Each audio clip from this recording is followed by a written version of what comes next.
They picked bedrooms, hired movers, and announced they'd be moving into my 515K Lakehouse without asking. My sister stood there smiling, our parents nodding approval, her 3 kids already fighting over who'd get the room with the best view. They'd planned everything behind my back, assuming I'd cave like I always did. I smiled back, then unsealed the demolition permits I'd filed months ago. They thought family meant free housing. They were about to learn what boundaries looked like when enforced with a wrecking ball. My name is Kendall Rain, and at 39, I'd built the life I wanted, not the one my family expected. As an independent architect, I'd spent 15 years climbing from drafting tables to running my own firm, specializing in lakefront properties. The irony wasn't lost on me that I'd designed dream homes for others while mine sat empty most weekends. Its silence a sanctuary from the chaos of my family's perpetual crises. That Sunday started like every other monthly dinner at my parents' colonial in Westchester. Mom's pot roast filled the air with rosemary and false comfort. I arrived precisely at 6. Clutching a bottle of wine I knew Dad would criticize for being too fancy, through the dining room window, I could see my sister Savannah's minivan parked crooked in the driveway, one tire crushing Mom's prized hostas. Aunt Kendall. 3 voices erupted as I entered. Mason, 8, launched himself at my knees while the twins, Lily and Luna, 6, grabbed each hand. Their energy always caught me off guard, pure chaos wrapped in sticky fingers and gap-toothed grins. "Careful with Aunt Kendall's clothes," Savannah called from the kitchen, not looking up from her phone. "Those probably cost more than our mortgage payment." I bit back my usual response. After all, whose fault was it that their mortgage was underwater, not mine, though I'd been asked to co-sign 3 times. Brian, my brother-in-law, offered his trademark weak handshake and weaker smile. "Kendall, you look professional." "It's Sunday, Brian. I'm wearing jeans." Dad emerged from his study, bourbon already in hand. "There's our career woman. Still no ring. I see." "Still no retirement fund. I see," I muttered under my breath, settling into my designated chair, the wobbly one they never fixed despite my offers to replace the entire set. Dinner unfolded with its usual choreography. Mom fussed over Savannah's exhaustion from managing 3 kids, though I'd seen her Instagram stories from her spa day yesterday. Dad regaled us with complaints about his boss. 20 years running at the same company he claimed to hate. Brian picked at his food while the kids created abstract art with mashed potatoes. I was calculating how soon I could politely leave when Savannah clinked her fork against her glass. The gesture was so unlike her, too formal, too planned, that my stomach tightened. "We have an announcement," she beamed, reaching for Brian's hand. He looked like he might vomit. "Kids, tell Aunt Kendall the exciting news." Mason bounced in his seat. "We're moving to the Lakehouse. I get the blue room." "No, I get the blue room," Luna protested. "You said I could have it." "Girls get the Princess Tower room," Lily added with authority. The words hit me in waves. Lakehouse, my Lakehouse. The blue room, my guest suite. The Princess Tower, my converted attic studio where I sketched on weekends. "I'm sorry, what?" My voice came out steady, but my hand trembled as I set down my wine glass. Savannah's smile widened. "Isn't it perfect? We've been cramped in that rental for so long, and your place has all that space just sitting empty? Mom helped us figure it all out." Mom nodded enthusiastically. 5 bedrooms for 1 person never made sense, dear. Family helps family. "We already called the moving company," Savannah continued, scrolling through her phone. "Next Saturday? Oh, and Brian's brother has a truck for the big stuff. We figured we'd take the master's suite since we're a couple, and you could move to the smaller room by the stairs. More convenient for when you work late." She said it all so casually, like discussing restaurant plans, like she hadn't just rearranged my entire life without asking, like my $515,000 investment was a communal property. "Savannah," I started. I know. You're worried about the kids making a mess, but they're older now, so much more careful. Aren't you, babies?" The children nodded solemnly, though Mason had literally just spilled juice on Mom's tablecloth. "We'll chip in for utilities," Brian added quietly. "When we can." When we can. The same promise from when I'd covered their car repairs, their broken refrigerator, Savannah's emergency root canal, when weekend had never materialized into actual payment. Dad leaned back, satisfied. See, all worked out. Family takes care of each other. Kendall, you've been blessed with success. Time to share those blessings. Blessed, as if my success had fallen from the sky instead of being clawed from 70-hour weeks, rejected proposals, and clients who thought female architects were secretaries who'd gotten confused. You measured the rooms, I asked Savannah. Last month when you gave me the key to water your plants, I took photos for furniture placement. Look, she thrust her phone at me. There they were. My rooms, photographed and annotated, Master S&B, Blue Mason, Tower Girls, Office Playroom. Even my home gym was labeled Storage Brian's Workspace. You planned this last month. Well, we had to be sure everything would fit. Oh, and Mom found the most adorable curtains for the girls' room, Frozen-themed. Mom pulled up her own phone. On sale at Home Goods, I bought 3 sets. They'd bought curtains. For my house, the house I'd designed myself, where every detail from crown molding to doorknobs reflected hours of decision-making. My sanctuary was being transformed into a suburban daycare while I sat there like a guest at my own wake. The schools out there are incredible, Savannah continued. We've already started the transfer paperwork. Mason's so excited about the science program. Transfer paperwork, not applications or inquiries. Paperwork. The lease on our place is up next month anyway, Brian added. Honestly, you're saving us. Kendall, we were looking at having to move in with Brian's mother. The implied threat hung there. Take us in, or we'll suffer elsewhere and it'll be your fault. Classic Savannah emotional manipulation wrapped in logistics. I looked around the table. Mom nodded encouragingly. Dad had already returned to his bourbon. Matter settled. The kids were drawing on napkins, probably sketching their new rooms, my rooms. And Savannah. She was already moving on, discussing paint colors with Mom. Nothing too drastic, maybe just lighten up those dark walls Kendall chose. More kid-friendly. Kid-friendly, my careful palette of slate blues and warm grays, chosen to complement the lake views, dismissed as unsuitable.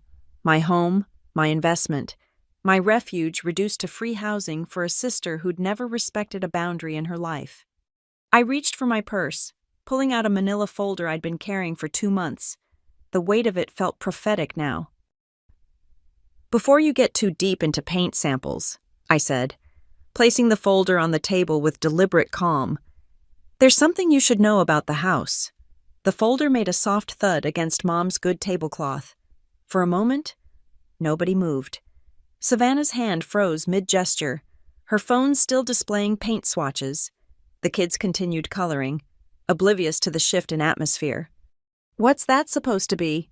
Savannah's voice carried an edge of irritation, like I'd interrupted something important with trivial paperwork.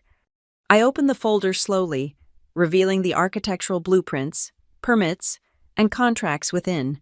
The top sheet bore the official seal of the county planning department. Renovation plans, I said, spreading the papers across the table. Approved last month. Work starts Tuesday. Mom leaned forward, squinting at the technical drawings. Renovation. You didn't mention any renovation. 9-month project. Complete structural overhaul. The house will be stripped down to studs in most areas. I pulled out the contractor's timeline, each phase color-coded and detailed. New electrical, plumbing, HVAC, the kitchen and all bathrooms are being gutted. I'm adding a second story to the west wing. Savannah snatched the timeline from my hands. You can't be serious. Deadly serious. The contractor's already purchased materials. The dumpster arrives Monday morning. But we're moving in Saturday. Her voice pitched higher, causing the twins to look up from their drawings. No, I said calmly. You're not. Dad set down his bourbon with enough force to rattle the ice. Kendall Marie, what kind of game are you playing? No game. I've been planning this renovation for over a year. Saved specifically for it. The house needs updating. The electrical is from the 80s. The foundation has settling issues. and the septic system needs replacement. I pulled out the inspection report. See, all documented. It's not safe for occupancy during construction. Brian found his voice. Can't you postpone? We have nowhere else to go. The contracts are signed. Workers have been scheduled. Delaying would cost me thousands in penalties and push the project into winter, which would add months and possibly compromise the foundation work. This is ridiculous. Savannah stood, her chair scraping against the floor. You're making this up to spite us. I pulled out my phone, scrolling to the photos I'd taken 2 weeks ago. Here's the delivered lumber, stacked in the garage. Here's the new kitchen cabinets in storage. Here's the meeting with my contractor and the civil engineer about the addition's footprint. Mom studied the photos, her face cycling through confusion, disappointment, and something that looked almost like embarrassment. You knew we were planning. Why didn't you say something? When was I supposed to say something about my own house during the secret measuring sessions? While you were buying curtains? Or should I have intuited that my property had been reassigned without my knowledge? It's not like that, Savannah protested. We're family. Yes, we are. Which is why I'm telling you now. Before you've given notice on your rental or disrupted the kids' schooling, I gestured to the children, who were watching us with wide eyes. This gives you a month to find appropriate housing. Appropriate housing. Savannah's laugh was bitter. Do you know what rent costs? Everything's gone up except Brian's salary? Brian flinched but said nothing. I'd learned long ago that defending him only made things worse. I designed a house that reflects my success, I said. That success came from focus, sacrifice, and yes, boundaries. I worked through holidays, lost relationships, and reinvested everything back into my business. I didn't do that so others could claim the rewards. Dad's face had turned an alarming shade of red. You ungrateful, we raised you better than this. Family shares, family sacrifices. I've shared plenty. I pulled out another document, a spreadsheet I'd never planned to show them. $11,000 over the past 5 years, car repairs, medical bills, Christmas gifts when things were tight, never once repaid. I've sacrificed plenty. Savannah stared at the numbers, her face paling. You kept track like we're some kind of charity case. I kept track because I'm a business owner, also because every time I helped, I was promised it would be paid back when things improved. Things never improved because there were no consequences for poor planning. Poor planning. Brian finally erupted. The economy tanked. My industry got decimated. You think we wanted to struggle? No, but you also didn't want to adapt. You've been waiting for your old job to magically reappear for 3 years instead of retraining or relocating. Mom reached for the renovation plans, studying them more carefully. This must cost a fortune. $190,000, my fortune, earned by my work, for my home. You'd rather spend that on granite countertops than help your sister's children have stability. Dad's question hung in the air like an accusation. Mason chose that moment to pipe up. Are we not moving to the Lakehouse? Savannah rushed to his side. We're discussing it, baby. But you said I could have the blue room you promised. His lower lip trembled. I know, sweetie. Aunt Kendall is just being difficult. I'm being clear, I corrected. The house will be a construction zone, exposed wiring, no functioning bathrooms for weeks at a time, potentially hazardous materials during the asbestos remediation. Would you want your children living in that? The architect in me couldn't help pulling out the hazard assessments. Lead paint removal, planned for week 3, septic replacement, weeks 5 through 7, no functioning toilets. Would you have your daughters using porta potties in December? Lily wrinkled her nose. Oh, porta potties. See, I appealed to Savannah's maternal instincts. It's genuinely unsafe. This isn't about spite, it's about reality. The reality, Savannah hissed, is that you have a massive house you barely use while we're drowning. But sure, upgrade your already perfect kitchen while my kids share a bedroom. Your children sharing a bedroom isn't my responsibility to solve. No, nothing's ever your responsibility. Is it, must be nice up there in your lakefront tower? looking down on the rest of us peasants who made the mistake of having families. The words stung, but not as much as they once would have. I made different choices. Those choices led to different outcomes. That's not selfishness, that's life. Mom started crying quiet, manipulative tears that had worked on me for decades. I just wanted my girls to be close again, living near each other, helping each other, like a real family. We are a real family, but real families respect boundaries and honor each other's autonomy. They don't ambush each other with life-changing demands disguised as fait accompli announcements. I gathered the papers back into the folder. My hands steady now. The renovation starts Tuesday. I've arranged to stay in a temporary rental during the major construction phases. The house will be beautiful when it's done, and it will remain my house. Savannah grabbed my wrist as I stood to leave. You're really going to do this? Make us homeless to prove a point? I gently removed her hand. You're not homeless. You have a rental with a month remaining to find new housing. That's more notice than you gave me about your moving plans. The room erupted as I walked toward the door. Dad shouting about lawyers and inheritance, Mom wailing about where she went wrong, Savannah screaming that I'd ruined everything, the kids crying because everyone else was upset. Only Brian remained silent, staring at the renovation budget with something like awe. $190,000, more than he'd made in the past 3 years combined. I paused at the doorway, car keys in hand. Oh, and Savannah, I had the locks changed last month. The key you copied won't work anymore. The last thing I heard before closing the door was a plate hitting the wall, Mom's good china. From the sound of it, at least something in that house was finally breaking besides boundaries. The walk to my car felt like a victory march through enemy territory. Behind me, the Colonial's windows glowed with the warm light of family chaos, a warmth I'd never truly been part of, just adjacent to, like a supporting actress in their drama. My phone started buzzing before I'd even turned the ignition. Mom, Dad, Savannah, even Brian, a full family assault. I switched it to silent and drove, letting muscle memory guide me through suburban streets while my mind raced ahead. The Lakehouse sat 40 minutes north, its modern lines a stark contrast to my parents' traditional aesthetic. I designed it as my antithesis to their world clean, intentional, mine. As I pulled into the driveway, motion sensors illuminated the facade, welcoming me home to the life I'd built. Inside, I poured a glass of wine and called Marcus, my contractor. Kendall, everything okay? It's Sunday night? Just confirming Tuesday's start time, 7 a.m. sharp. Actually, I was going to call you. The foundation guy can start Monday if you're ready. Wants to beat the weather. Perfect. The sooner, the better. After hanging up, I walked through my house, really looked at it. The exposed beam ceiling I'd salvaged from a demolished barn. The kitchen island I'd designed to catch morning light off the lake.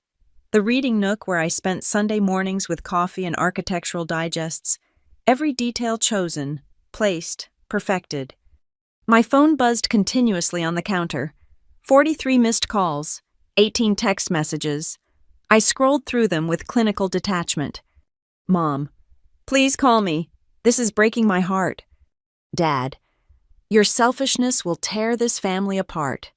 Savannah, the kids are crying. Happy now. I screenshot everything, then called my security company. Advanced Home Systems. How can we help you? This is Kendall Rain, account 45B7792. I need to upgrade my security package immediately. Of course, Ms. Rain. What level of service are you looking for? Full perimeter monitoring, camera system with cloud storage, and smart locks with tracked entry codes. Can we expedite installation? We can have a team out tomorrow for assessment. Installation within 48 hours. Do it. The wine was good, a small vineyard find from my last client meeting. I savored it while drafting emails to my attorney and insurance company, updating them on the renovation timeline and potential access issues. Preparation was everything in architecture and family warfare alike. By 11, the calls had stopped, replaced by a different kind of message. Brian. Kendall, I know you're angry, but Please reconsider. The kids don't understand. I actually laughed. Brian, suddenly finding his voice when consequences arrived. I typed back, the kids don't need to understand my home ownership. They need parents who model respect for boundaries and property rights. His response was immediate. That's cold, even for you. Cold. The family's favorite adjective for me. Cold when I went to college out of state instead of community college nearby. Cold when I worked holidays instead of attending dysfunctional gatherings. Cold when I succeeded while they stagnated. Monday morning arrived with lake fog and purpose. I was already dressed when the foundation crew arrived at 6:45, eager to begin. My architect's eye appreciated their efficiency as they unloaded equipment, marked utility lines, and began the careful choreography of construction. Ms. Rain, Marcus appeared with his tablet and hard hat. Want to do a final walkthrough before we start demo.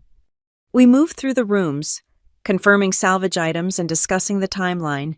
In what Savannah had claimed as Mason's Blue Room, Marcus paused. You sure about taking this down to studs? The bones are good.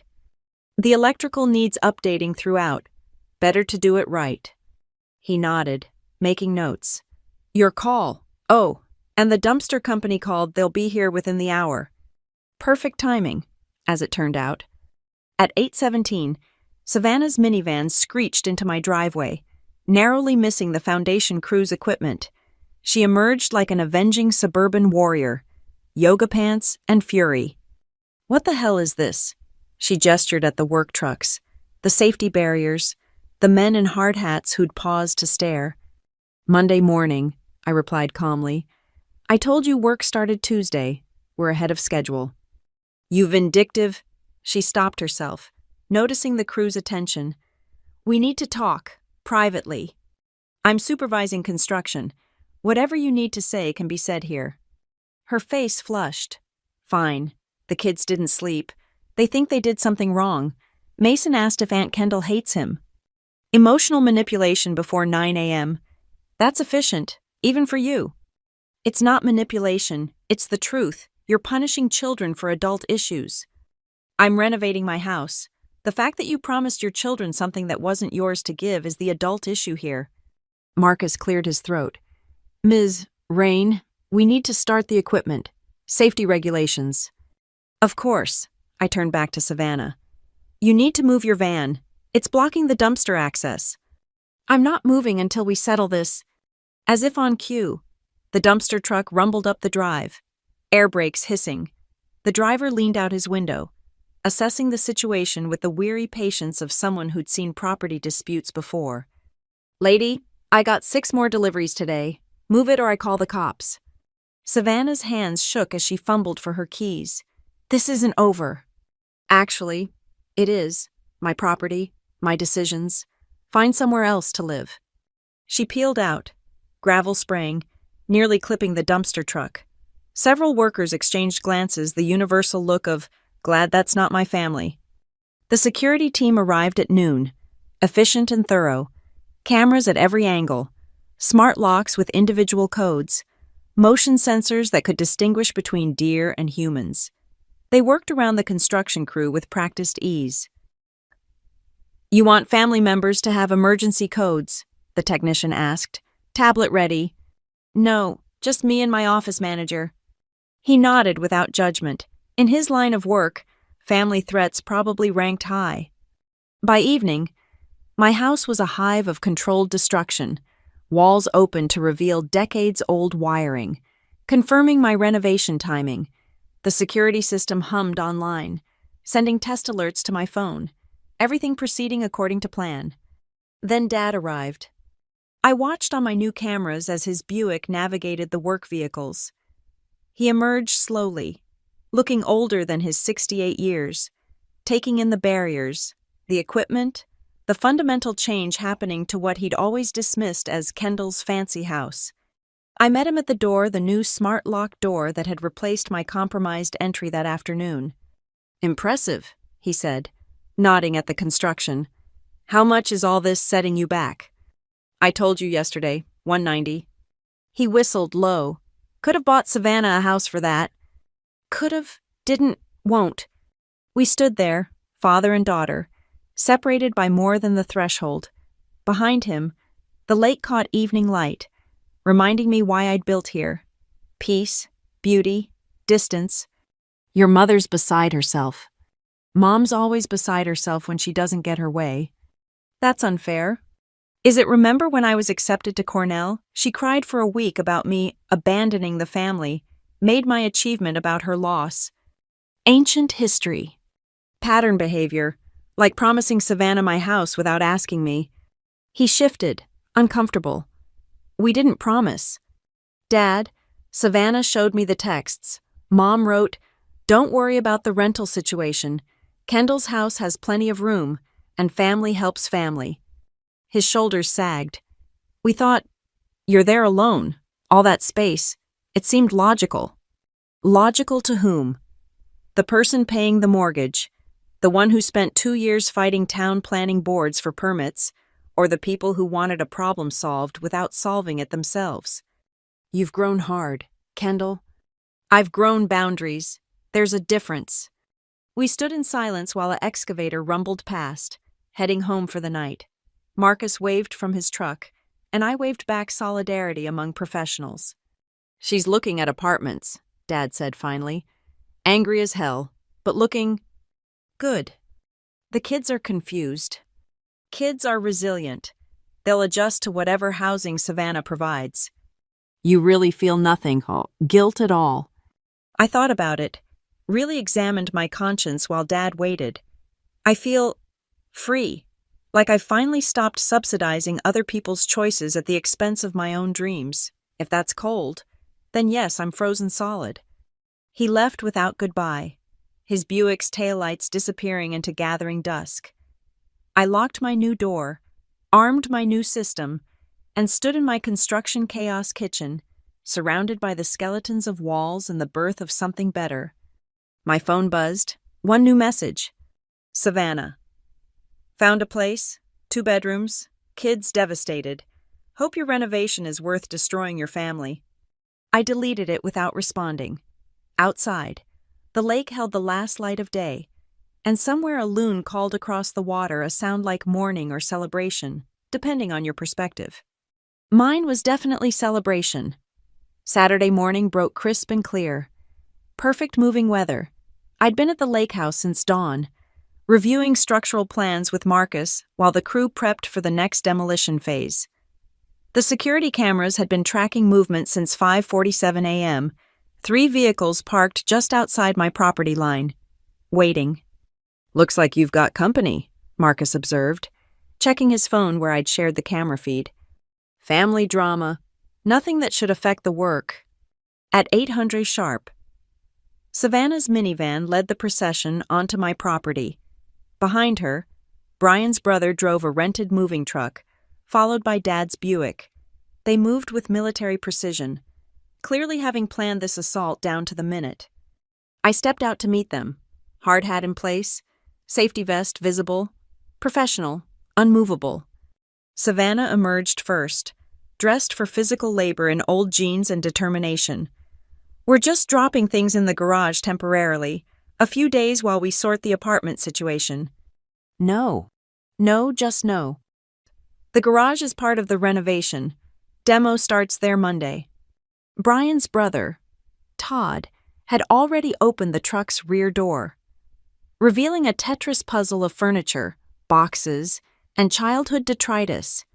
"Where should we start unloading?" "You shouldn't," I said clearly. "Nothing gets unloaded on my property." Savannah laughed, sharp and bitter. "You're being ridiculous.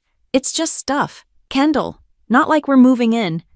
Turn around, leave, now. Or what you'll call the cops on your own sister." I pulled out my phone, the sheriff's number already queued. "If necessary." The construction crew had stopped working, sensing drama better than any reality show. Marcus stepped closer, clipboard in hand, authority in his bearing. "Ma'am, this is an active construction site. Insurance liability issues. No unauthorized persons or property." Todd looked between us, then at Brian. "Maybe we should—" "No," Brian interrupted. showing more spine than I'd seen in years. "We have nowhere else to put this stuff. Storage units are full, and the apartment won't fit half of it." "Not my problem," I said. "It's never your problem, is it?" Savannah's voice rose. "Must be nice, solving everything with money and lawyers and construction crews." She stomped toward the house, pulling out a key, the old key, the one she'd copied without permission. I watched, almost amused, as she jabbed it at my new smart lock. "What the—" "I told you Sunday, locks were changed." She whirled on me. "You changed the locks like I'm some kind of criminal. You copied my key without permission. You photographed my home to plan your takeover. What would you call that?" The smart lock beeped, its camera recording her failed attempt. "Another video file for my lawyer, just in case." "Kids," Savannah called toward the minivan, "come say hi to Aunt Kendall." Low blow, using them as shields. But Mason, Lily, and Luna tumbled out, excited despite the tension. They ran toward the house, then stopped short at the construction barriers. "Whoa!" Mason's eyes widened. "What happened to your house?" "I'm fixing it up," I said gently, "making it better." "Can we see—" Lily bounced on her toes. "It's not safe, sweetie. Too much construction." "But Mom said we could put our bikes in your garage," Luna added, innocent confession revealing more planning. "Your mom was mistaken." Savannah gathered them close. Maternal protection mode activated. "Kids, Aunt Kendall is being difficult today. Go wait in the van." "But I want to see the construction," Mason protested. "Van, now." They trudged away, shooting confused glances back. I hated being cast as the villain in their story, but not enough to cave. Todd had been pacing by the truck, phone pressed to his ear. "Storage place on Route 9 has units available. Climate-controlled. First month's free." "We can't afford storage," Savannah snapped. "Then sell some stuff," I suggested. "Downsize, live within your means." Easy for you to say, you don't have kids, responsibilities. I have responsibilities to my business, my clients, my investments. I just don't confuse responsibility with enablement. Dad finally spoke up from his position by the Buick. "Kendall, be reasonable. Just the garage. Few weeks maximum." "No. And if you'd listened Sunday instead of assuming compliance, you'd have made other arrangements. This is our mother's furniture." Savannah played her trump card, gesturing to the truck. "Grandma's dining set, the secretary desk, things meant to stay in the family." I'd wondered when the heirlooms would surface. "Then store them properly. Climate control, insurance, not in a construction zone." "You heartless—" The security system's alert cut her off. A second moving truck rumbled up the drive, not theirs. Mine, perfect timing. "What's that?" Brian asked.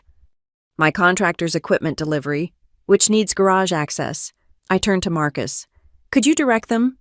Marcus moved with practiced authority, guiding the new truck while making it clear Savannah's convoy needed to leave. The construction crew resumed work, power tools drowning out argument. Savannah made one last desperate play. She popped the minivan's hatch, revealing boxes labeled in Mom's handwriting, Kendall's baby things, school awards, family photos. "At least take these, your own memories." Clever. Frame rejection as rejecting my own past. Not just their present demands, but I'd learned to recognize manipulation, even wrapped in nostalgia. Those can go to the climate-controlled storage, too. I'll pay the first month if finances are the issue. "It's not about money," she screamed, finally cracking. "It's about you choosing renovation over family, choosing your perfect empty house over helping us." "Yes," I said simply. "I am choosing my life over subsidizing yours. That's what boundaries look like." Brian moved toward her, hand on her shoulder. "Sav, come on. This isn't working." She shrugged him off, mascara running, suburban armor cracking. "You promised, Kendall, when we were kids, you promised we'd always take care of each other." "We were children.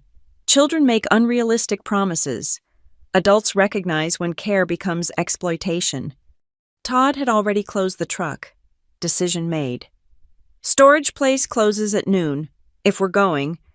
The standoff stretched, Savannah vibrating with rage while I stood calm in my hard hat and safety vest. The construction site symphony continued around us progress despite protest. Finally, Dad moved. Let's go, Savannah. This isn't productive. But the furniture. We'll fit in storage. Todd found a place. We'll figure out the cost. She looked between us, seeking cracks in my resolve. Finding none, she deflated like a punctured tire. You'll regret this, she said quietly. When you're old and alone in your perfect house, you'll regret choosing things over people. I'm choosing myself over users. There's a difference. They left in a convoy of defeat, moving truck leading the way to whatever storage solution they'd scrambled to afford. I watched until they turned onto the main road, then exhaled deeply. Family troubles, Marcus asked diplomatically. Family clarity, I corrected. How soon can we demo that garage? He grinned. Crew's ready when you are. By noon, the garage bay that would have housed Savannah's overflow was stripped to concrete, ready for transformation into my planned home gym. The security footage of her failed entry attempt was backed up in triplicate. My boundaries stood firm as the new foundation. My phone buzzed with a final salvo. Mom, your father says you turned away the heirlooms. Those belong to all of us. I responded carefully. Family heirlooms deserve proper care. I've offered to pay for appropriate storage. My construction zone isn't appropriate. Mom. Storage isn't family. Kendall. Neither is entitlement, Mom. I blocked the number temporarily, needing space to think. Around me, my house surrendered its old form, making way for something better. Sometimes destruction was the first step toward real creation. The loon called again across the water, definitely celebration this time. The furniture sat like abandoned soldiers on my lawn, morning dew making the wood gleam. Grandma's mahogany dining set. The secretary desk Dad claimed was from the 1920s. Boxes of what looked like photos and linens all dumped hastily when I'd refused garage access. I discovered the scene at 6 a.m., coffee in hand, reviewing the day's construction schedule. The security footage told the story Savannah and Brian returning at 2:47 a.m., working silently to unload everything from the truck before fleeing. They'd even arranged the pieces artfully, perhaps hoping aesthetics would change my mind. Marcus arrived to find me photographing everything. That's new, he said dryly. Trespassing with heirlooms. Creative. Want my guys to move it? Not yet. Document first, then action. By 7 a.m., I'd cataloged every piece, noting existing damaged water rings on the dining table, scratches on the desk, boxes soft with moisture. Whatever storage they'd been in hadn't been climate-controlled. I called Peterson's auction house, the firm that handled estate sales for lakefront properties. Kendall. Good to hear from you. How's the modernist beauty coming along? Under renovation. Listen, Richard, I have a situation. Family furniture. Abandoned on my property. What are my options? Abandoned as in... Dumped on my lawn at 3 a.m.? I have security footage. They were asked to leave yesterday and returned to unload without permission. Ah, his tone shifted to professional. After proper notice, abandoned property can be disposed of as you see fit. Document everything. I'd suggest certified letters to establish timeline. If I wanted to auction it, proceeds to charity. We could handle that. Some of those pieces sound valuable. Want me to come assess? This afternoon. I'll bring the team. I hung up and called my lawyer, then the sheriff's office for an incident report. Boundaries required paperwork. Predictably, my phone exploded around 8 a.m. when Savannah discovered I hadn't rushed to shelter her abandoned treasures. You're leaving Grandma's furniture outside. I responded calmly. You left it on my lawn. I'm handling the situation legally. That's family heritage, which you abandoned on private property after being told to leave. I've documented everything. The calls started immediately. I let them go to voicemail, focusing on the scheduled foundation work. Personal drama couldn't derail professional progress. Mom arrived at 10 a.m., Dad driving while she clutched a tissue box. They parked carefully, respecting the barriers this time. "Kendall," Mom's voice wavered as she surveyed the furniture. "This is too far." "I agree. Dumping property at 3 a.m. is definitely too far." "You know what I mean. These are family pieces." "Then the family should have stored them properly, not abandoned them on my lawn like a garage sale." She moved toward the secretary desk, running her hand along its carved edge. "This was my mother's. She wrote letters to my father during the war at this desk." "I know the story, Mom, which is why it deserved better than whatever leaking storage unit it's been in. Look at the water damage." She peered closer, seeing what I'd documented, the veneer bubbling, drawer fronts warping. "Oh, I didn't know." "Because no one checked, just like no one asked before planning to commandeer my house." Dad stood by the dining set, testing a chair's wobble. "What's your plan here, Kendall?"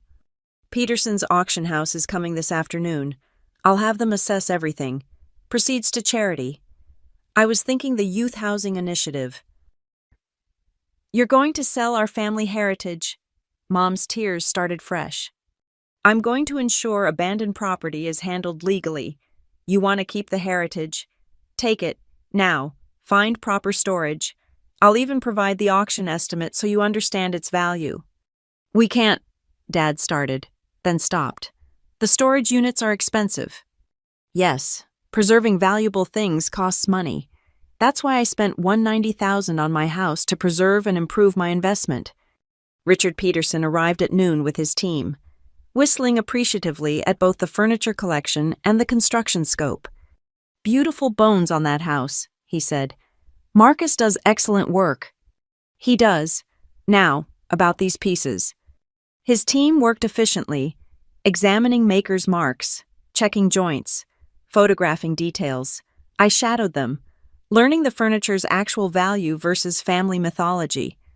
"The dining set's nice," Richard concluded. 1950s reproduction, not original Victorian as I'm guessing they believed. Maybe $3,000 at auction. The secretary desk is better actual 1920s, despite the damage. Could bring $5,000 to $8,000 if restored. And without restoration. Half that, the water damage is significant. Mom and Dad hovered nearby, catching fragments. The reality of value versus perception was hitting hard. "The boxes," I asked. Richard's assistant had opened one carefully.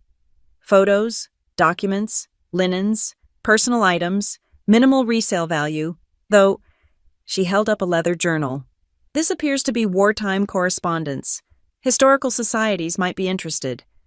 Grandpa's letters, the ones Mom referenced constantly, but had stored so carelessly they'd nearly disintegrated. "I want those preserved properly," I said. "Whatever it costs." Mom stepped forward. "Those are mine by rights." "Then take them, all of this, right now, or I proceed with the auction house." "You're giving us an ultimatum." "I'm giving you choices. Take responsibility for the items or let professionals handle them. But they're not staying on my lawn, and they're not going in my house." Savannah's minivan screeched up the drive, narrowly missing a barrier. She exploded out, Brian trailing apologetically. "Don't you dare sell Grandma's things." "Then remove them. You have," I checked my watch, 4 hours before they're officially abandoned property. "We don't have anywhere to put them." "Not my problem. You had somewhere at 3 a.m. when you dumped them." "That was temporary, we thought." "You thought I'd cave.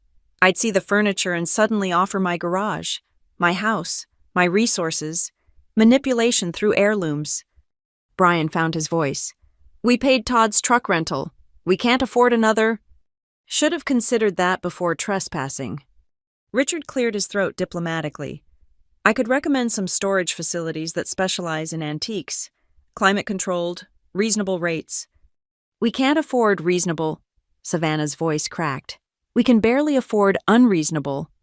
"Then sell some pieces," I suggested. "The dining set alone would cover a year of proper storage for the rest." "Sell? You want us to break up the set?" "I want you to make adult decisions about property you claim to value." The standoff felt different this time. Not just about stuff, but about patterns, generations of keeping things without caring for them, claiming value without investing in preservation. Dad finally spoke. "We'll take the desk and the letters. The rest?" He looked at Mom, some silent communication passing between them. "Maybe it's time to let go." "Robert," Mom gasped. "They're just things. Helen, we've been paying for 3 storage units for 5 years. Most of it junk. Maybe Kendall's right. Maybe it's time to choose what really matters." The shift was subtle but significant.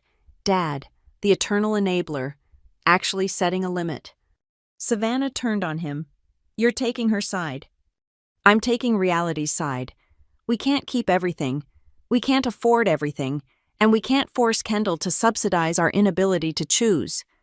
The auction team waited patiently. Professionals accustomed to family drama. I felt a strange mix of vindication and sadness, not for the furniture, but for what it represented. Generations of accumulation without purpose. Preservation without planning.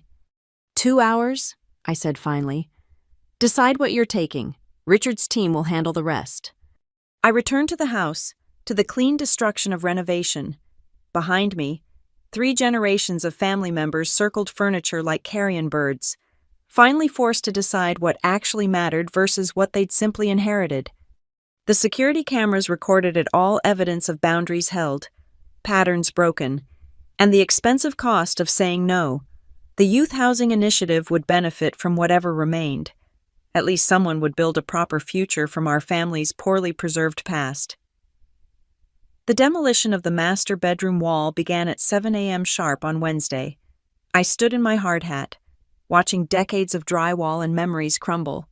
This was the room Savannah had claimed for herself, had photographed for furniture placement, had promised to Brian as their sanctuary.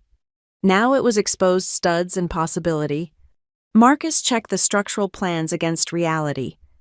"Load-bearing beams in perfect condition. We can open this up completely, like you wanted." "Do it." The crew worked with efficient destruction, and I documented everything. Not for legal reasons, this time for satisfaction. Each swing of the sledgehammer felt like affirmation. My phone buzzed with a notification from the security system. Vehicle approaching. I checked the feed and sighed. Savannah's minivan, again. She parked haphazardly, and I met her at the construction barrier. Her appearance had deteriorated, hair unwashed. Makeup from yesterday. The polished suburban mom facade cracking. "You sold Grandma's china," she said without preamble. "The auction house sold it. Yesterday. The buyer was thrilled, apparently. That pattern's been discontinued for 40 years. Do you know what it went for? $1,200, already transferred to the Youth Housing Initiative." Her laugh was bitter. $1,200. We could have used that for the security deposit on a better apartment. You could have taken it when offered. You chose only the desk. Because Mom guilt-tripped Dad into keeping something. Behind her, I could see Mason in the van's back seat, face pressed against the window. I waved. He didn't wave back. "What do you want?" "Savannah. To understand how you can destroy everything and feel nothing." I gestured to the construction behind me. "I'm not destroying, I'm renovating, creating something better from what exists. While we're homeless, while you're in a 2-bedroom apartment, that's not homeless, that's downsized." She pulled out her phone, scrolling to photos. "Look at this place. Look what you've condemned your nephews and niece to." The images showed a standard apartment, small but clean. Kids sharing a room with bunk beds. Functional, if not spacious. "Looks appropriate for your current income level." They had their own rooms planned at your house, space to play, the lake to explore. None of which was yours to promise. A crash from inside made us both turn.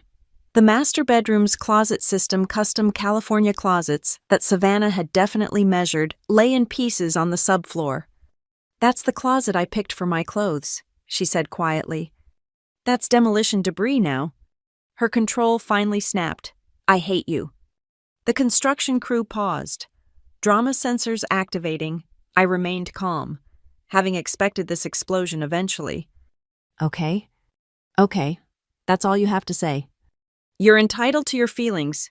They don't change my property rights or renovation timeline. God, you're such a... She bit off the word, eyes flicking to Mason in the van. You know what, Brian was right. We should have just moved in while you were at work. Possession is 9/10. Please tell me you didn't just admit to planning breaking and entering. Her face paled. I didn't mean...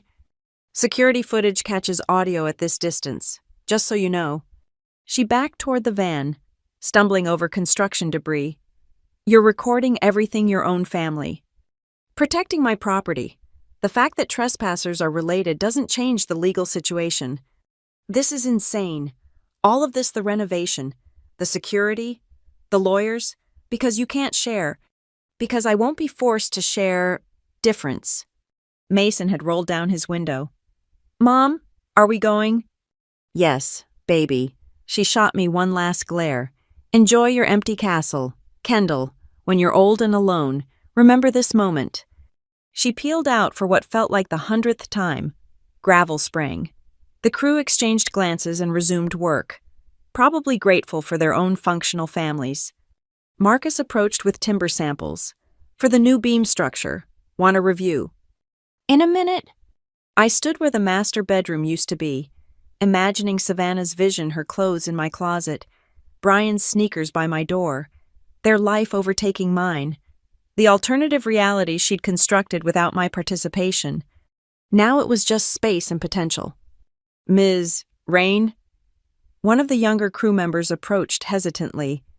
Found something in the wall.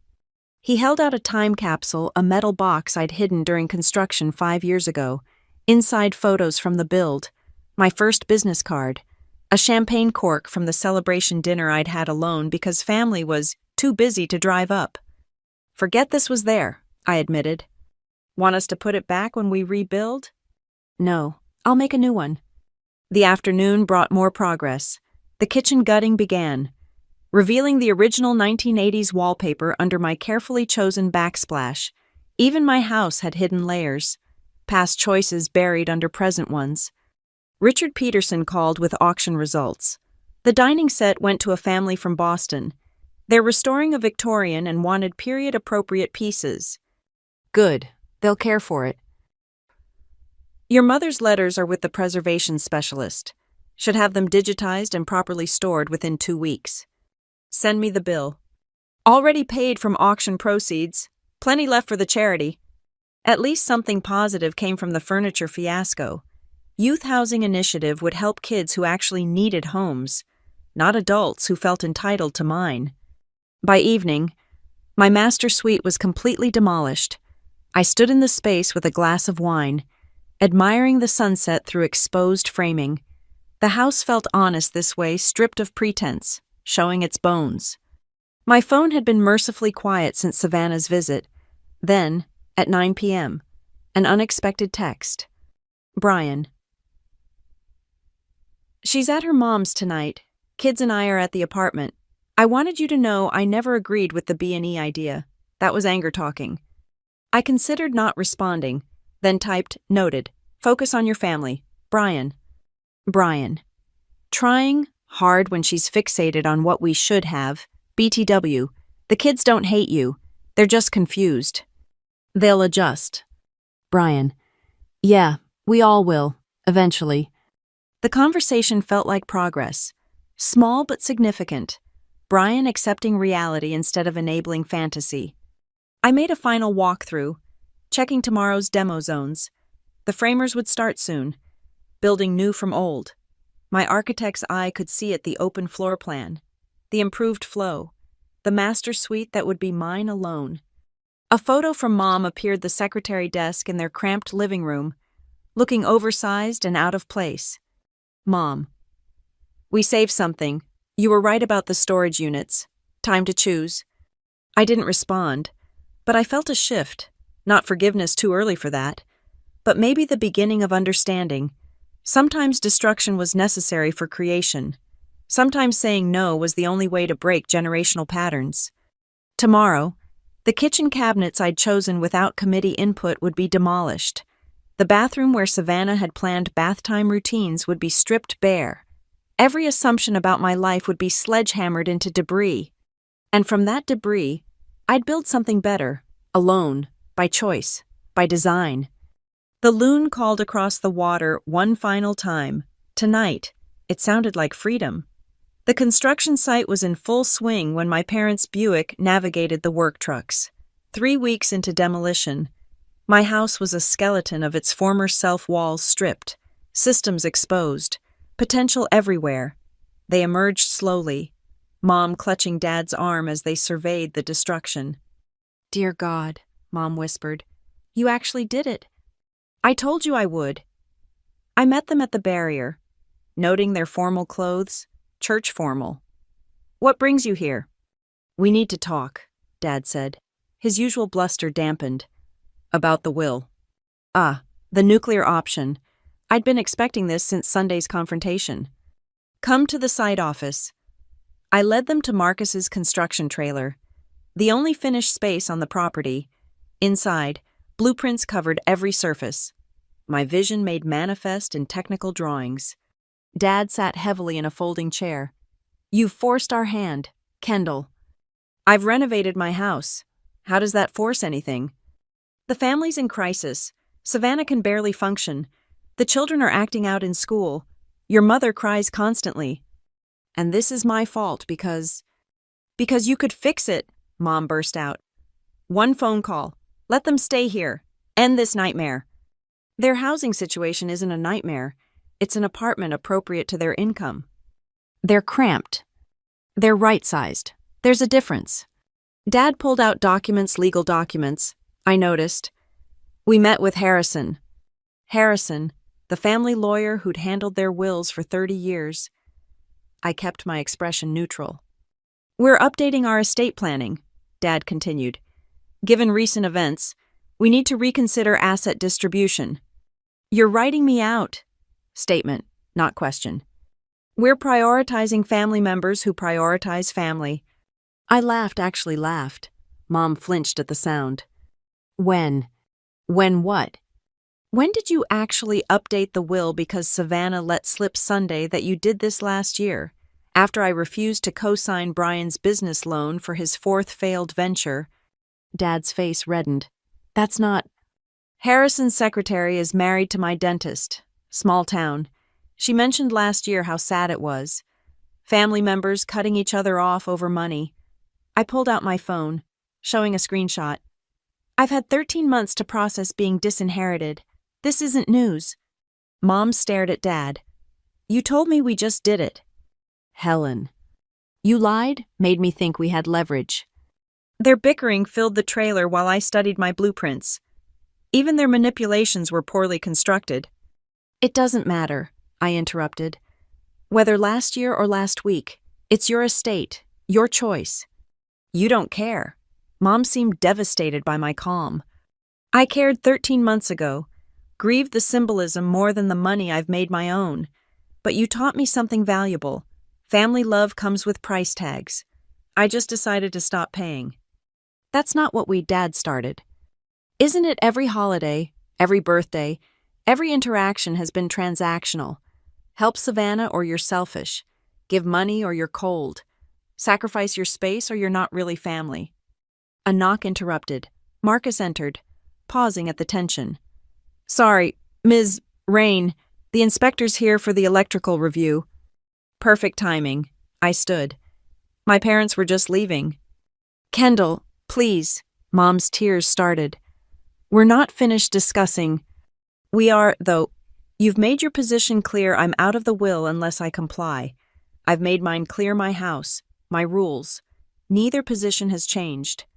I walked them out, past the exposed framing of what Savannah had claimed as her bedroom. The inspector was already documenting code compliance, focused on facts rather than feelings. "This is really it?" Dad asked at their car. "You're choosing property over people." "I'm choosing autonomy over manipulation. You're the ones making it either or." They left in silence, Mom clutching the documents they'd thought were weapons. I returned to the inspector, discussing load calculations and circuit requirements problems with actual solutions. That evening, an unexpected visitor arrived, Pastor Williams from their church, the one who'd baptized both Savannah and me. He parked carefully, respecting the construction zones. Kendall, his smile was genuine but tired. Your parents asked me to speak with you. Let me guess. Prodigal daughter needs returning. Something like that. He surveyed the construction. Big project. Necessary project. Mind if we talk? I led him to the deck, one of the few untouched spaces. The lake spread before us, autumn colors reflecting in still water. I remember when you bought this place, he said. You were so proud. Brought your parents here first thing. They said it was too far from town, too expensive, too much for a single woman. Yet you persevered. Story of my life. He pulled out a worn Bible, and I braced for scripture-based guilt. Instead, he set it aside. I'm not here to quote verses at you. Kendall, I'm here because I'm concerned. About the whole family. This situation is tearing everyone apart. The situation you mean Savannah assuming she could move into my house without asking? I mean the breakdown in communication that led there. Communication requires two willing parties. I've been clear about my boundaries for years. They just didn't believe me. He nodded slowly. Your sister showed me the apartment. And it's adequate, clean, safe. The children seem to be adjusting. But she's convinced it's temporary, that you'll eventually cave, as she puts it. Then she'll be disappointed. That's what worries me. He leaned forward. Kendall, I've known your family for 30 years. The patterns run deep. Your parents mistake enabling for love. Savannah mistakes entitlement for birthright. And you mistake boundaries for walls. Perhaps you're the first to break the cycle. We sat in silence, watching a heronfish in the shallows. The bird waited with perfect patience for the right moment to strike. They'll keep escalating, he warned. The will was just the beginning. I know. Are you prepared for that? I gestured to my fortress of construction. I'm renovating more than just my house, Pastor. He smiled sadly. Renovation is messy. Lots of debris before the rebuilding. Already knee-deep in demo. Your mother mentioned Christmas. What about it? She's planning the usual family gathering. Expects you there. Expects, not invites. Would you go if invited properly? I considered it. To their house, maybe, if boundaries were respected, but Savannah would spend the entire time guilt-tripping me in front of the kids. And if she didn't, then she wouldn't be Savannah. He stood to leave, then paused. You know, your grandmother would have understood this. Grandma, the one whose furniture just got auctioned? The one who worked 3 jobs to buy her own house during the Depression, who never let relatives move in despite pressure, who died with savings because she knew self-sufficiency mattered. Mom never mentions that part. Selective family history, but you're more like her than they want to admit. After he left, I sat alone on the deck, processing. The family was escalating from ambush to abandonment to spiritual intervention. What next? Legal action, media manipulation, Savannah crying to local news about her heartless sister. My phone buzzed. Brian again? Brian. Pastor just left here. Savannah's planning something. Thought you should know. Me define something. Brian. Not sure. She's been on the phone with someone named Melissa all day. Lots of talk about going public and showing your true colors. Melissa. Savannah's high school friend who worked at the local paper. Of course. Me, thanks for the warning. Brian. Kendall, for what it's worth, I told her to let it go. Focus on what we have, not what we think we deserve. And, Brian, she threw a plate. At least it wasn't Mom's good china that was providing dormitory furniture now. I called my lawyer, then my public relations contact. If Savannah wanted to go public, I'd be prepared. Documentation, security footage, text messages, all the receipts of attempted manipulation. The sun set over my demolished house, painting exposed beams gold. Tomorrow, the rebuilding would begin in earnest. New foundation work, new framing, new systems for a new chapter. Whatever Savannah planned, whatever escalation came next, I'd meet it from solid ground. my ground. Purchased with my money, renovated with my vision, protected by my boundaries. The war wasn't over, but I was winning. The family reconciliation dinner was scheduled for Thursday at 6 p.m. Mom had called 3 times to confirm I'd attend, her voice dripping with forced casualness. The inclusion of Pastor Williams should have been my first red flag. The second was the location, not their dining room, but the church's community hall. I arrived to find a full intervention staging. Savannah and Brian at one table, my parents at another, Pastor Williams at the head, but the real surprise was the additional guest, Mrs. Henderson from the church board. Savannah's friend Melissa with her phone conspicuously placed for recording, and 3 other church members I vaguely recognized. An ambush disguised as dinner. Kendall, Mom rose. Attempting a hug, I sidestepped. So glad you came. You said family dinner. This is a tribunal. It's concerned friends, Pastor Williams corrected gently. People who care about healing this family. I remained standing, assessing exits. Healing requires honesty about wounds. Are we discussing Savannah's trespassing? The attempted breaking and entering, she confessed to the manipulation. We're discussing forgiveness, Mrs. Henderson interjected, and family responsibility. Interesting. Who determined the agenda? Melissa cleared her throat. Kendall, I'm here as a friend. You're here as press. Is that recording? She had the grace to look embarrassed. Savannah thought if we discussed this openly, she thought public shaming would work where private manipulation failed. I pulled out my own phone. Should I call my lawyer? Make this official. There's no need for lawyers among family, Dad blustered. Tell that to whoever helped plan this ambush. Pastor Williams raised a hand for peace. Let's all sit, share a meal, talk like civilized people. I sat, but kept my coat on. 10 minutes, starting now. Savannah leaned forward immediately. I want to apologize. Plot twist. I waited. I shouldn't have assumed, shouldn't have made plans without asking. Her voice trembled with practiced emotion. I was just so desperate, and you have so much. Stop, I held up a hand. Actual apologies don't include justifications. I'm trying. You're performing. There's a difference. Melissa's phone captured it all. Good. Let the record show who broke first. Perhaps, Pastor Williams intervened, we could focus on solutions rather than grievances. The solution exists. Savannah found appropriate housing. I'm renovating my property. Problem solved. But the family relationship remains what it's always been, transactional. Speaking of which, I opened my portfolio, pulling out documents. Since we're discussing family obligations publicly, let's be thorough. Kendall, Mom warned. I spread the papers out. $11,000 in direct financial support over 5 years, never repaid. 23 instances of emergency babysitting, usually same-day requests.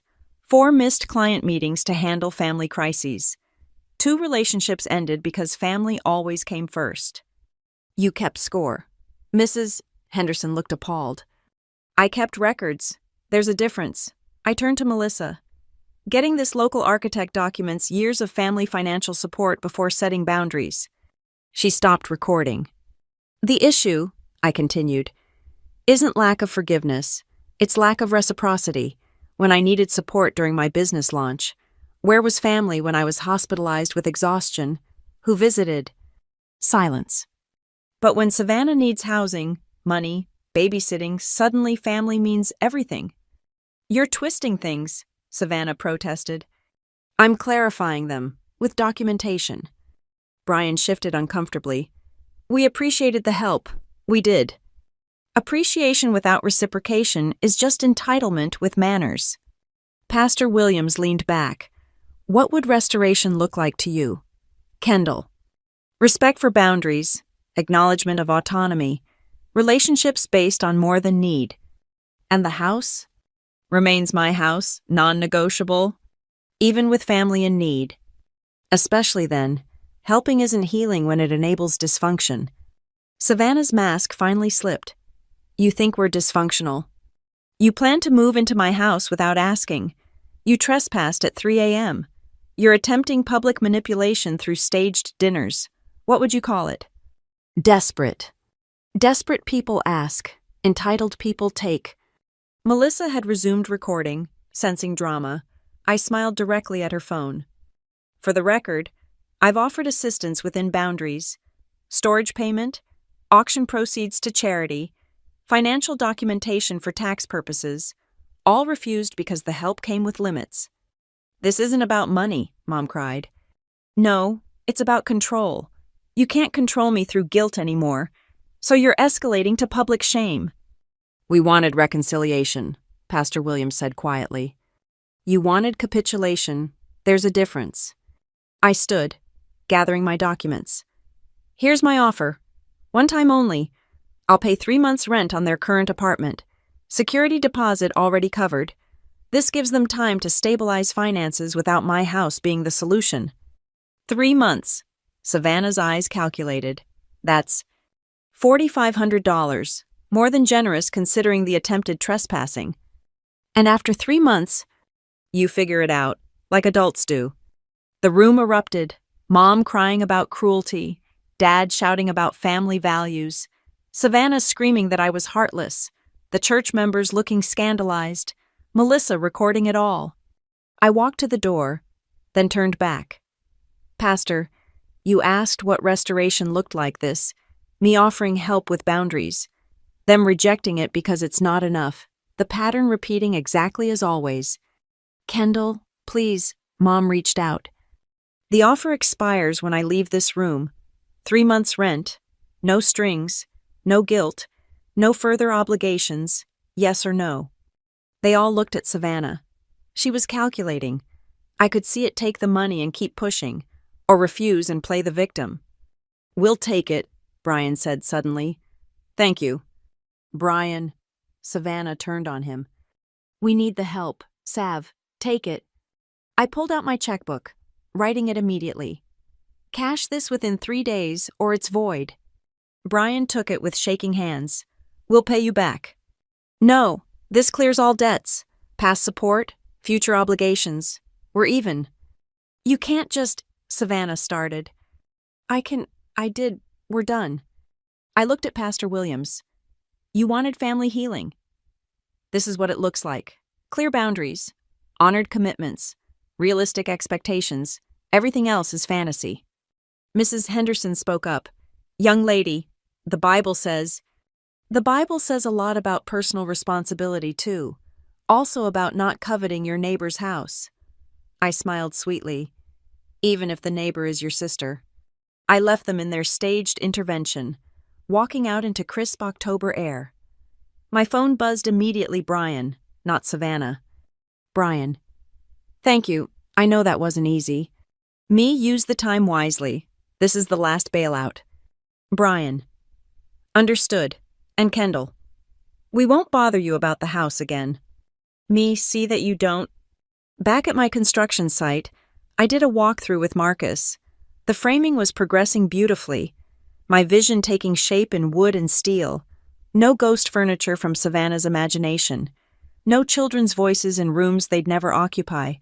Just clean lines and intentional spaces.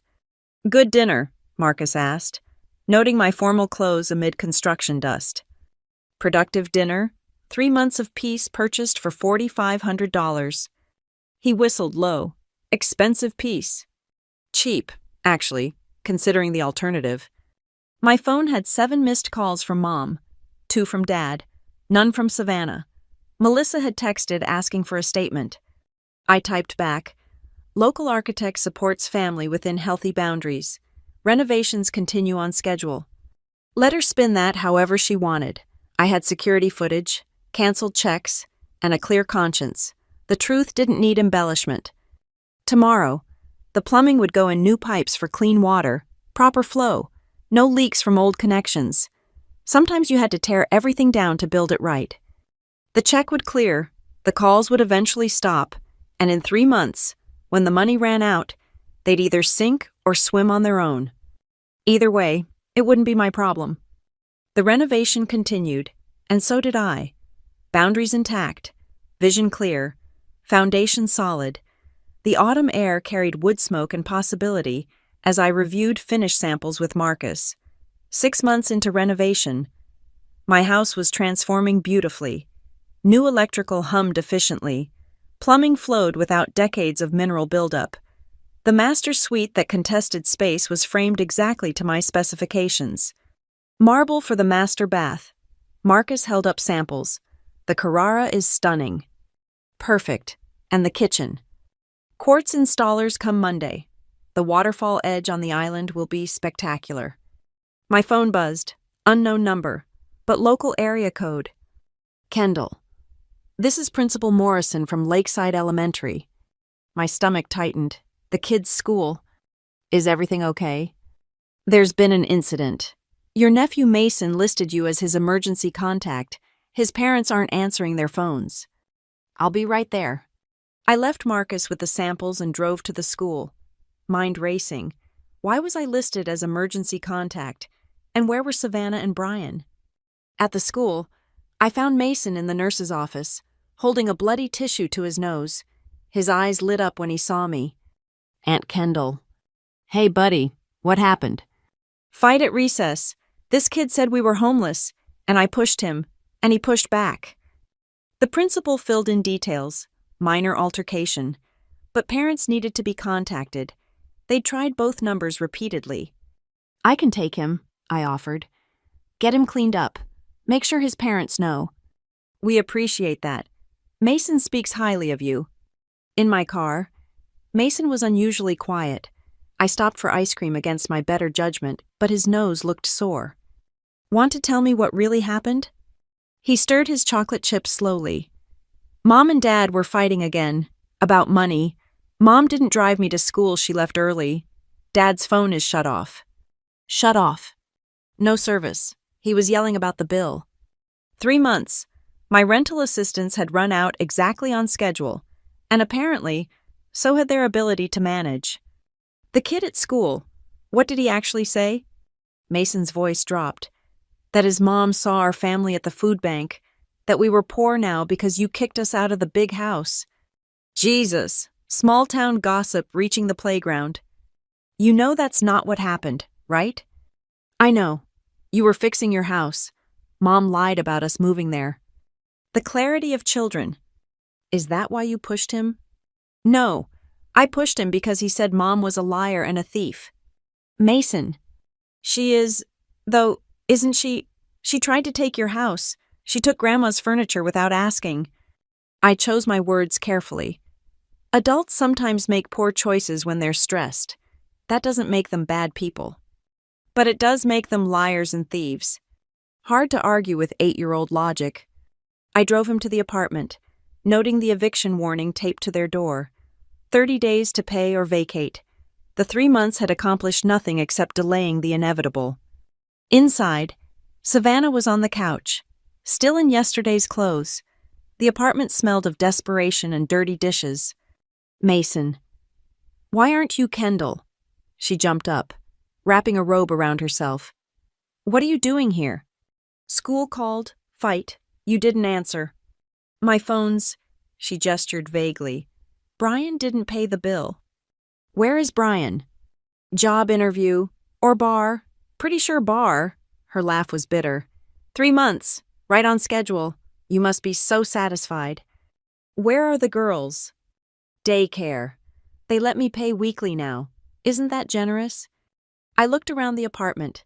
Boxes still unpacked, dishes overflowing, the secretary desk crammed in a corner, looking as out of place as Savannah herself. Mason, go clean your face properly. Put ice on your nose. He disappeared into the bathroom, leaving us alone. Don't, Savannah said immediately. Whatever lecture you're planning, save it. No lecture, just math. 3 months at $1,500 each, plus the $11,000 over 5 years, plus security deposits. That's over $20,000 in direct support. What happened? Life happened. Bills happened. You wouldn't understand. Try me. She sank back onto the couch. Brian's unemployment ran out. My hours got cut at the store. The car needs transmission work. Mason needs dental work. The girls need school clothes. Everything costs money we don't have. And the job interviews. Brian's had 6, either overqualified or underqualified, never just right. And you, when between school pickup and drop-off, while managing 3 kids and a depressed husband, the familiar trap of excuses, always reasons, never solutions. What's your plan? Plan, she laughed harshly. Survive today, hope tomorrow's better, same as always. That's not a plan, that's a prayer. Well, prayers are free, unlike everything else. Mason returned, nose less swollen. Can I show Aunt Kendall my room? The room he shared with his sisters was organized chaos, his corner meticulously neat. The girls' side an explosion of pink. He'd built a divider from cardboard boxes, creating the illusion of separate spaces. I designed it myself, he said proudly, like you design houses. My heart cracked a little. It's very clever. You maximize the square footage. That's what you always say, maximize the space. He'd been listening all those years, absorbing. Mom says when you finish your house, maybe things will be different. His hope was painful to hear. Different how? Maybe you'll have room for visitors. Or maybe Mom will stop being mad and we can come see the lake again. Would you like that, visiting the lake?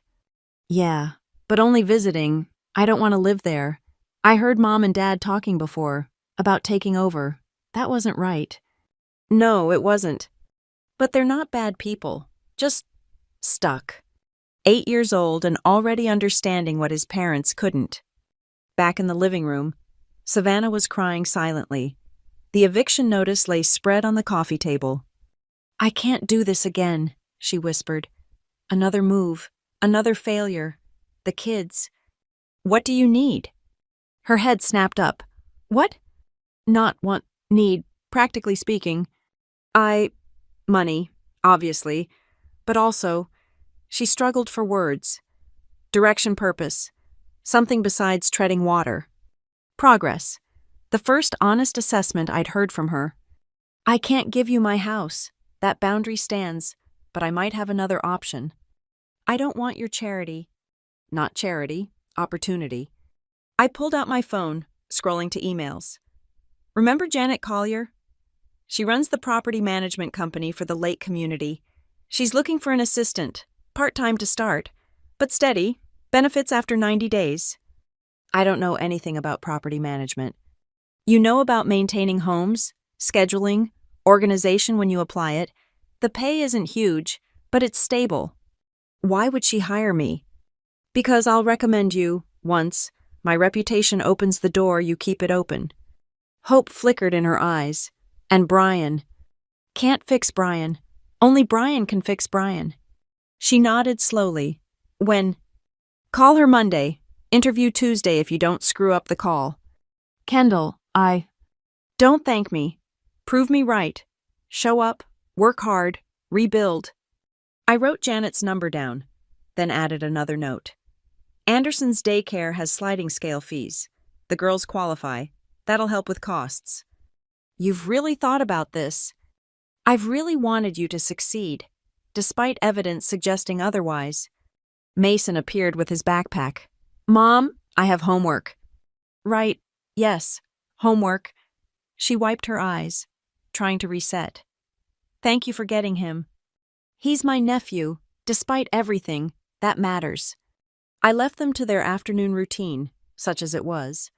Back at my construction site, I called Janet. Kendall, how's the renovation going? Ahead of schedule. Listen, about that assistant position. I gave her the abbreviated version family member. Rough patch. Need stability. Janet trusted my judgment enough to agree to an interview. But Kendall, if she flakes, then fire her. Business is business. Your family, your reputation. I know, one shot only. After hanging up, I stood in my future kitchen, imagining the completed space. The waterfall courts would catch morning light. The professional range would host dinner parties for chosen family friends who respected boundaries. Colleagues who understood ambition. My phone buzzed. Savannah. Called the daycare. They have openings. The fees. We can manage. Barely. Good. Kendall. Why help now after everything? I thought about Mason's cardboard room divider, his acceptance of limited space, his understanding that visiting wasn't living. Because boundaries don't mean abandonment, they mean helping in ways that don't enable. This is what that looks like. I won't screw up the interview. See that you don't. The call ended with something new between us. Not warmth exactly, but possibility. The chance to build something different from the rubble of old patterns. Marcus returned with more samples, and we spent the evening planning finishes. My house would be complete in 3 months. By then, maybe Savannah would have found her footing, maybe not. Either way, my doors would open on my terms for visits, not invasion. The foundation was set, everything else could be rebuilt. Even family, with proper boundaries and realistic expectations. The loon's evening call echoed across the water. Tonight, for the first time in months, it sounded like hope. March 12th arrived with spring sunshine and the scent of fresh paint. My Lakehouse renovation was complete 9 months of destruction and rebirth, culminating in this moment. The inspection had passed yesterday. Today was the reveal. I walked through each room slowly, savoring the transformation. The master suite, where Savannah had claimed squatters' rights, was now a sanctuary of calm grays and natural wood. The kitchen she'd planned to commandeer gleamed with waterfall quartz and professional appliances. Every detail reflected my vision, my choices, my life. The doorbell chimed at precisely 2 p.m., not the family they weren't due until the official party at 4. This was Janet Collier, my property management friend. Kendall. Oh my God, this is stunning. She spun in the entryway, taking in the soaring ceilings and lake views. And Savannah? I didn't expect you here early. Behind Janet, my sister stood in professional attire, pencil skirt, modest blouse, the uniform of competent assistants. 6 months into her job, she'd found her footing. I'm helping Janet with setup, Savannah explained, not quite meeting my eyes. She insisted. She's been invaluable, Janet confirmed. Best assistant I've hired, thorough, organized, never misses a detail. Savannah flushed at the praise. We hadn't spoken directly in weeks, but I'd tracked her progress through Janet, punctual, reliable, professional, everything she hadn't been before consequences arrived. Where should we put the catering table? Savannah asked. All business. I directed them to the dining room, not Grandma's sold furniture, but a modern glass table that suited the space. They worked efficiently, and I found myself watching my sister navigate her new competence. The kids are excited, she said finally, adjusting napkins with unnecessary precision. Mason's been drawing house plans all week. Says he wants to be an architect. He's got the eye for it. Gets that from you. A pause. Brian's working today. Warehouse job. Not glamorous, but steady. Good. We existed in careful neutrality, sharing space without sharing wounds. Progress of a sort. By 3:30, early guests were arriving, Marcus and his crew, proud of their work. Richard from the auction house, bearing a housewarming gift. My actual friends, the ones who'd supported boundaries instead of condemning them.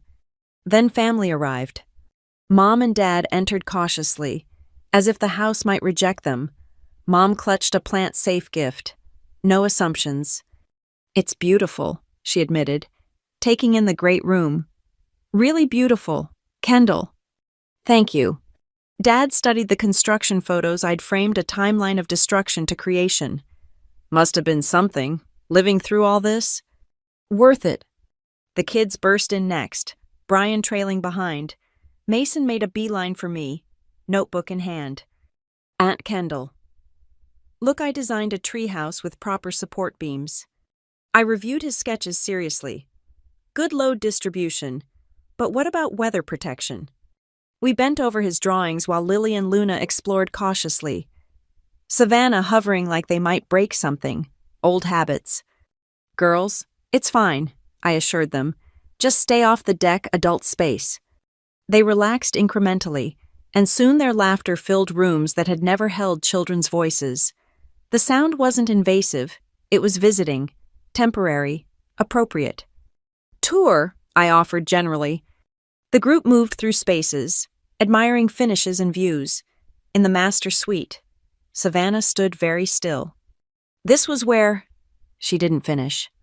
Where you measured for your furniture, yes. I was so sure. So stupidly, blindly sure. We all have our blind spots. She touched the doorframe gently. It's perfect. You know, exactly what you wanted. That was the point. Downstairs, the party found its rhythm. Colleagues discussing projects. Brian actually engaging with Marcus about construction techniques. Mom chatting with Janet about grandchildren, carefully avoiding mention of housing them. I found myself on the deck, watching sunset paint the lake gold. Alone but not lonely. Complete in my choices. Savannah joined me, maintaining careful distance. Can I ask you something? I nodded. Was it worth it? All the drama, the family rifts, the months of anger. I gestured at my house, my guests, my life. What do you think? I think you got exactly what you wanted. And you? She considered. I got what I needed, eventually, the hard way. Usually the only way that sticks. Mason wants to shadow you sometime, at your office. Would you? Summer break, 1 week. He brings lunch and takes notes. Thank you. The party continued inside, but we lingered in spring air, two sisters on opposite sides of a chasm, building the smallest bridge. I should check on Janet, Savannah said finally. Savannah, I called her back. You're doing well. The job, the kids, finding your footing. I'm pleased. Her smile was watery but genuine. Boundaries, right? They work both ways. After she left, I stood alone again, surveying my domain. Inside, chosen family and blood family mingled carefully. No one assumed ownership. No one overstepped. They were guests in my home, welcome within limits. Mom appeared in the doorway. Kendall, we're heading out. Early morning. Thanks for coming. She hesitated. Your father and we've been talking. About patterns. About expectations. We weren't fair to you. No, you weren't. But you weren't fair either. That spreadsheet of grievances was documentation of pattern behavior, nothing more. She sighed. Will it always be like this? Full distant. It'll be honest. That's more than we had before. She left without hugging me, respecting the boundary I'd established through body language. Another small progress. The party wound down as darkness fell. Guests departed with compliments and congratulations. Brian actually shook my hand, thanking me for Mason's mentorship opportunity. The kids hugged me goodbye, understanding these were special visits to Aunt Kendall's special house. By 9 p.m., I was alone again. The house hummed with newness-efficient systems, clean lines, intentional spaces. I poured wine and walked through each room, remembering. The great room where Savannah had announced her invasion. The kitchen where Mom had bought curtains for windows that weren't hers. The master suite where squatters' rights had been claimed on spaces I'd built. The lawn where furniture had been abandoned like guilt made manifest. All of it transformed now. Not erased, the memories remained, but rebuilt into something stronger. Something mine. My phone buzzed. A text from Mason. Thank you for the party, Aunt Kendall. Your house is perfect. See you this summer. Then Savannah. Home safe. Kids asleep. Today was good. Thank you. Even Brian. Appreciate the chance with Mason. Won't let you down. I didn't respond to any of them. Some boundaries were about distance, others about silence. Let them sit with their gratitude, uncommented upon. Outside, the loon called one final time. I raised my glass to the lake, to the house, to boundaries held despite every assault on them. The renovation was complete, the family patterns were broken, and I sat in my architectural triumph. No longer the family satellite expected to provide unconditional support, but a fixed point they could visit by invitation only. In the end, that's what boundaries looked like, not walls that divided, but bridges with gates. I controlled the access, set the terms, decided the limits. And everyone eventually, painfully, necessarily had learned to knock before entering. My house, my rules, my life, exactly as designed. Thank you so much for listening to my story today. I'd love to know where you're listening from. Drop a comment below and let me know your thoughts on family boundaries and standing your ground. If this story resonated with you, please subscribe to the channel, hit that like button, and don't forget to click the hype button to help more people discover this story. Your support means everything, and I can't wait to share more stories with you. Until next time.